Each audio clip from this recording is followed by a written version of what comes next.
That was a trial. In that fracas, as you all remember, my husband managed to escape. Later, they tried again and were unsuccessful. Yesterday, the group that came to raid our home was a different group. They were so many, heavily armed, drunk, and they looked the same and spoke one language. They broke into the gate, the lower gate. Our askari was in a different corner, so he saw them and he called me.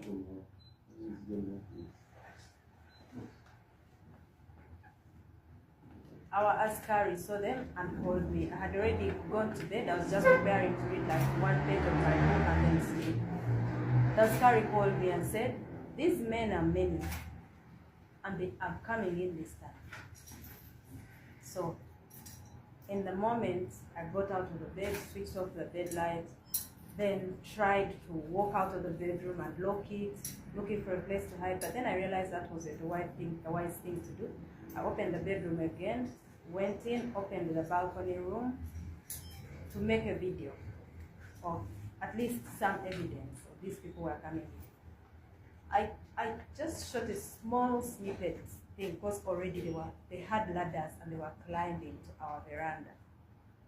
So when I shot that, I locked the veranda door again, went in, sent the video to our son Solomon, and I asked him to let people know that we were under attack. Then I called our other son, who is also my brother-in-law, Dax, and I told him, it's finished, these people are coming in, definitely. So I walked out of the room, locked the door, and then went down the stairs. When I reached the stairs and looked in the window, there was this big group of men. Every window had like 10 men in it. And they said, "Open the door." They said it in Lunyankole. I replied in Lunyankole and said I was not going to open. So I passed the stairs, went to the general bathroom, locked the door, and called our neighbor, one of our neighbors. And I said, "We have a problem here, let everybody know." Then I came out of the room. When I came out of the room, they were already coming into the sitting room. They had finished breaking everything. There were so many, very many. They went to all directions of the house. Ceiling, rooms, kitchen, outside in the compound, on the verandas, my bedroom, kids' bedrooms, bathrooms, everywhere. They were everywhere. They were very many. In that moment, they did not allow me to follow anybody where they were. One of them told me to give them my phone. He came and sat behind me. Told me, "Give me your phone." I gave it to him from this angle. He put it in front of me and said, "Give me the password," in Runyankole. And I said back, "I'm not giving you the password." He said, "You're going to give me the password." And I said, "I'm not going to give you the password." He left, went outside on the veranda, came with other 4 men. So when he came back, he went in the same position where he was. He lifted me by the trousers. I was wearing 90 trousers and a shirt. He lifted me by the trousers, lifted me up, and then the one who was standing in front of me strangled me by the neck from the front. And then he told me, "Give me the password." And I told him in his face, "I will not give you the password." The one who was behind here pulled my shirt. So now I was between 2 men. One was strangling me, and one was pulling my shirt from there. And you know how the button chokes you here? So the button was choking me. I kicked the man who was in front of me. And when I kicked him in someplace very hurtful, and he walked away, then this one pulled me and all the buttons broke. Then he stayed with the shirt in his hands. So I walked across the room naked. Now, in that room, there were so many men. Some of them just shied away and looked to the side. Some of them kept looking, and there was one sober one. And he said in Luganda, "Nedda, Mama Muhoozi, esati ye ayambale." It was on the floor. One of them picked it and said, "Wanike mikolo." oyambale essaati. And I said, no, give me the shirt, I'll dress myself up. He gave it to me. In that moment, the other guy who took my phone and who had my shirt who tore my shirt in the beginning, came back and held me by my hair. It was plaited like this last night. He held me by my hair and pushed me all the way up to a pole across in the sitting room, and I hit my lip. And then he told me, ring the password. I said again, there's no password for me. Then he pulled me down on the floor and they sat on me. I felt as if 4 bodies sat on me. There was someone I think was overseeing everything. He told them, what's happening here? Leave her. Then they went. I sat on the floor, and in that moment I felt thirsty, I felt nauseous, I felt dizzy, I felt my body was confused. I asked for water. They brought me a glass of water. I asked for more water. They gave me another glass. And that was the last that I remember of that event. The next moment that I got to realize, I was on the veranda sleeping in my own vomit. The askari and the other boy organized and drove me to the hospital. So they left. When I realized I was outside on the veranda, sleeping in my own vomit. So all this while, they were asking me where my husband was. Where is your husband? I said, I don't know where he is. They asked me, did you think you'd bring your brother here to run on Kampala MP and win? That's not how you come and conquer. I don't have a brother that runs for any position. They kept asking the askari, where are the children? They beat him. Beat him here on the face. He has another cut on the head. They asked him where the children was. They asked him where the basement was. Where is the basement? He said, I'm new here. I don't know if there is even a basement here. So they collected everything. Phones, laptops, electricity, chargers, AirPods, anything electrical. They took away our camera system. They went to the ceiling, picked it, broke everything down, left us in the dark, and went. Okay. Guys, they opened from outside and said, what's the problem? He said, I have a sick person, I'm taking her to the hospital. Then they checked, and then they opened. I think they realized already, they had known that there was an ambush, and they raided in the house. So they didn't ask much. They're still in your place right now? They're still home.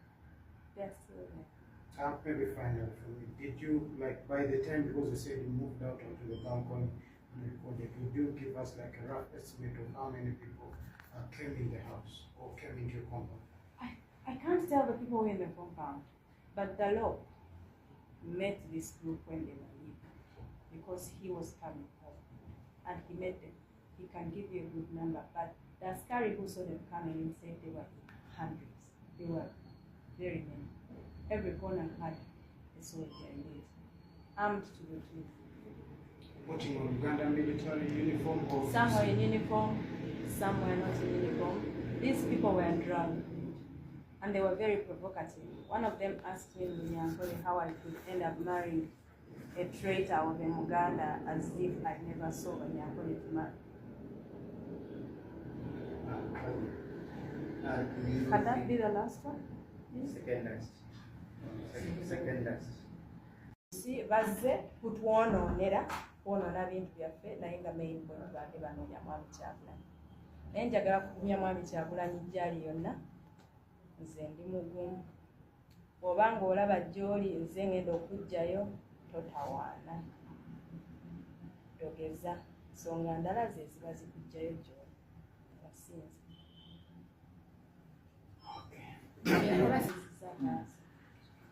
Abasajja abo bazze, omu yabadde alina essimu ya Samsung ng'eri ku tripod nga recordinga buli kimu.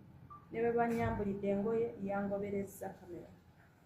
Ne bwe babadde bamenyamenya ebintu yabigoberezza kamera. Buli kye baafulumiza yakikubereza kamera. Babadde balina owa kamera nga filminga evidence of what they were doing. Kino batugambye what describing the emmundu zabadde nazo nti si za bulijjo zino. Sinazirabako kati ndowooza abalala bazirabyeko but emmundu zabadde bakutte zabadde empya. Emmundu ezo zabadde ziriko zi magazine mpanvu buli omu ku bo yabadde akutte emmundu. Ezimu sizirabangako. Ekyo kyekyadde kiraga nti gye babadde bava it was a different section of security. Olowooza nti bano abasajja bavudde oba eyabasingise ye mutabani wa President General Muhoozi? Anoonya Kyagulanyi yamuwa ultimatum ya 48 hours n'amugamba baba yekukumye mu toilet mu latrine aveeyo n'agamba amunoonya. It is no surprise nti abantu abo bazze ne bayita ne ku security eyabo ababadde batusibidde awaka ennaku zino zonna ne bayingira ne bakola bye bakoze ne bagenda. I cannot doubt nti basindikiddwa muntu alina interest mu kutwala Kyagulanyi. Kyalo tugambye nti okuva wano osuubira kudda waka totya nti bayinza okupulantingayo nga babadde bakola bapulantingayo ebintu oluvannyuma ne bajja ne bakola search ne babisangayo totya? Okutya sisobola kugamba nti tekulimu. Ne wano wendi nkyali mu ntiisa naye gali maka gaffe waliwo ewaka. Of course buli gye balaga baplantingayo ebintu tujja gezaako okuswipinga. Bwe bali babazza okunona ebyo bye baplantinze ebirala of course basobola okubinona. Olaba baplantinga ku mwami Kyagulanyi emmundu Arua. Buli kimu bakisobola naye ekyo tekigenda kumulisa kudda wange. Kasita banansiibula wano nzirayo eka. Ripooti y'omusawo yagambye pressure yabadde waggulu nga nina anxiety era ne bampa ku painkillers bali mu kumonitoringa. Bruises ezimu nakatandika okuziraba. Kumakya kuno lweneekebedde ng'ebitundu ebimu binnuma ng'otunulako nga waliwo of course waliwo ebyankoonye naye ebisinga biri mu bisambi muno ne mu bulago wano olaba nga we bantuze walabika. So bwe banansiibulira wonna. Oba kati bw'olina eri abantu abakola ebintu ebyo? Abantu abakola ebintu ebyo emirembe gyaliwo egyakola ebintu ebyo naye abantu abo tebamaliriza bulungi as individuals nate in the end tebafunamu kalungi. Bandirowoozezza ku biseera byabwe ebijja mu maaso. Badde balina emmundu buli omu ku bo yabadde alina emmundu ng'eriko zimagazini n'amasasi mangi. Abamu babadde bakutte ennyondo alala nga balina zimagalo alala badde balina emisumeero. Byebyo bye nasobodde okulabako amushuwa byabadde bingi. Asikari yabadde alina waali kiko kyaffe waliwo woobeera oluusi abantu ne batamanya nti wooli. Nankubira essimu nga ndi mu nju naŋŋamba abasajja bangi bendaba wano bali mu kuyingira ku luno bagenda kumenya nnyumba. Nabadde maze okulya ekyeggulo nga ntaddewo akataala akatono akawabbali w'obuliri nga nina akatabo k'ensoma. Bwe yakiŋŋambye ettaala ne njiggyako akatabo ne nkazingako ne nva mu buliri. Kati bwe navudde mu buliri ne njagala nzigalewo oluggi olw'ekisenge nfulume ŋŋende wansi naye bamaze okukiggala omutima ne guŋŋamba nedda ekyo si kyamagezi nina okubaako ne ka evidence akalaga nti abantu batulumbye kubanga enzija gye bazzeemu nategedde nti basobola kutulekera kamera. Nenziramu nenzigulawo ekisenge ne ŋŋenda ku balkoni y'ekisenge kyaffe ne nsanga nga abasajja bataddeko amadaala bategeka kulinnya naye nga waliwo n'abalala abali mu kutambula. Kati abo be nasobodde okukwatako akatono ako ne nnyingira nenzigalawo oluggi lwa balkoni. Vidiyo ne ngisindikira mutabani waffe Solomon ne mukubira n'omukubira ne mugamba abasajja batulumbye. Kati amushuwa byabadde bingi. Asikari yabadde alina waali kiko kyaffe waliwo woobeera oluusi abantu ne batamanya kuwooli. Nankubira essimu nga ndi mu nju naŋŋamba abasajja bangi bendaba wano bali mu kuyingira ku luno bagenda kwekuuma. Nabadde maze okulya ekyeggulo nga ntaddewo akataala akatono akawabbali w'obuliri nga nina akatabo kensoma. Bwe yakiŋŋambye ettaala ne njiggyako akatabo ne nkazingako ne nva mu buliri. Kati bwe navudde mu buliri ne njagala nzigalewo oluggi olw'ekisenge nfulume ŋŋende wansi. Naye bamaze okukiggala omutima ne guŋŋamba nedda ekyo si kyamagezi, nina okubaako ne ka evidence akalaga nti abantu batunumbye kubanga ezijja gye bazzeemu nategedde tumusaamu kulekera kafe. Nenziramu nenzigulawo ekisenge ne ŋŋenda mu ki ku balkoni y'ekisenge kyaffe nensaba nga abasajja bataddeko amadaala bategeka kulinnya, naye nga waliwo n'abalala abali mu kutambula. Kati abo be nasobodde okukwatako akatono ako nenyingira nenzigalawo oluggi lwa balkoni. Vidiyo nengisindikira mutabani waffe Solomon nemukubira n'omukubira nemugamba abasajja batulumba. Kati nenkubira ne mutabani waffe omulala taxi lwakuba tumuyita mutabani waffe naye muganda w'omwami wange, nemugamba taxi kiwedde abasajja bayingidde, nagamba mukoke. Then nenziruka nenzigulawo oluggi nenzigalawo oluggi lw'ekisenge kyaffe basobole okusigala mu kisenge buyinga time bali abakola ki abayambuse. Naye we nakkiridde amadaala natuukidde mu maaso g'abasirikale bangi nga buli ddinisa limu abasirikale nga 10. Ne baŋŋamba mu Lunyankole ggulawo, ne mbagamba sigenda kuggulawo. Mwako akaseera nensala neŋŋenda mu kinaabiro general bathroom ne neggaliramu nenkubira neiba waffe omu nemugamba abasajja batulumbye mukuumire amatu ebweru. Kati nenvaayo mu kisenge mu kinaabiro nagenza okutuuka era mu ddiiro nga bamaze okukutula enzigi bamaze okumenya amadinisa nga bangi bayingidde. Abamu bayise eno mu korido ne bagenda mu bisenge by'abaana, abalala bagenze mu lounge, abalala ne bagenda mu ffumbiro, abalala ne bampitako ne bampuka amadaala.